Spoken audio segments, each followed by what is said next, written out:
I think both with Perfect Family and Single Papa. I think I joked the last time also that you look like the proverbial outsider in both the shows.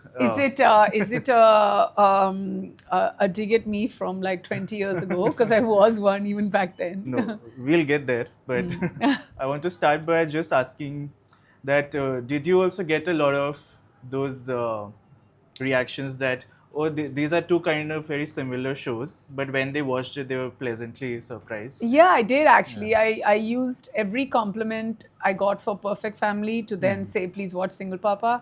And then Yeah. everybody who messaged me for Single Papa, I was like, hey, please watch Perfect Family. Yeah. And then in continuation, Mhm. it almost felt like people were consuming this whole series about home. And it was just like, your better upkeep emotionally. And what I got in common from both were how pleasantly surprised people were and how much they enjoyed each one. Yeah. And I also thought that in both of them, why I called you the proverbial outsider is because all the other characters have something like a backstory, or we see dynamics between them, between each other. So we know them up close and personal. But you're a little removed from the family. But was that tough to play, or did you have, say, a backstory for each character, or you just did whatever was on the paper? So, the truth of it is that when you speak about Perfect Family and when you're playing a therapist, you obviously read the show. Yeah. You haven't kind of said yes without reading Yeah. your part or the show. Um, but I very consciously, or it was maybe something that the director did, he got the family together first, did all those parts, and then, um, got into the humor, the problems, all of that. And then when it came to my part, we actually did not meet too much. Like I'd hardly ever met anyone before this. Okay. So whether it was, Gulshan or Girija or, anyone else, or Seema ma'am or Manoj sir, I had actually not interacted much with them in life. And it was uh, even like over breaks and lunches and dinners while we were doing our own thing, we were not actually engaging that much with each other because Okay. the part was such where keeping distance helped in a certain awkwardness and coldness in the performance.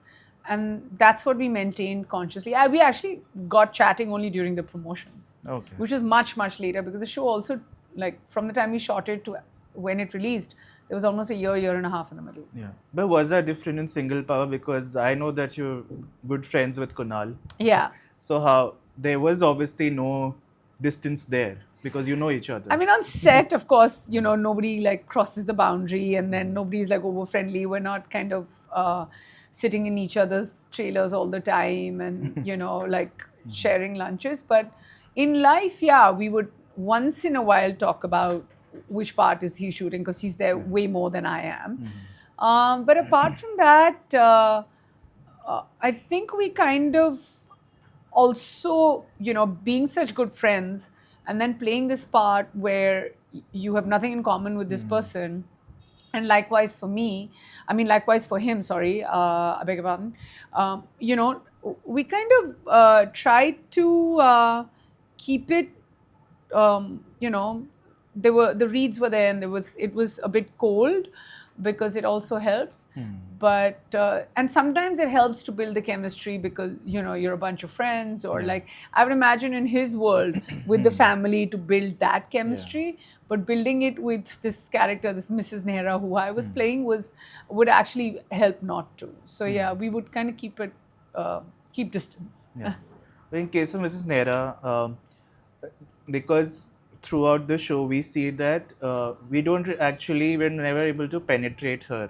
We just see that there is some resistance, and at the end she says that I play by the book a lot, I am a stickler in that sense. But did you also feel that there was, that's why I asked you if there was a backstory, because did you also feel that there was a personal connect which kind of stopped her from seeing him as a father? I mean, you mean a personal connect for Mrs. Nehra? Yeah. Yeah, we established that. Let's do because she has a son. Where do you think she probably was 10 years ago, what her idea was. Did she end up with the wrong man? Did she think that, as mothers and fathers, mothers have a larger role to play. Maternal instinct is way more stronger, and that's why you need to follow the book. And she does what she does, but still, she's very fond of children, and she has this, kind of orphanage that. She runs. So yeah, we built that up in our heads as to who she was, because you can't just suddenly jump into this character, because it's with characters that are, she's not grey. Yeah. She's not the antagonist, but she's there because she triggers a lot for everyone else. So where does she stand, right? And she's also doing her job, and in her own eyes, she's doing it well. But still, people don't agree with her because the emotion is so strong. So yeah, I feel like we established that. I spoke to Ishita, I spoke to Neeraj, I spoke to Shashank, and we figured who she was, how much chemistry she has with her son. There's a reason why he's woke, because he's raised by a mother like that. He's called woke Shlok.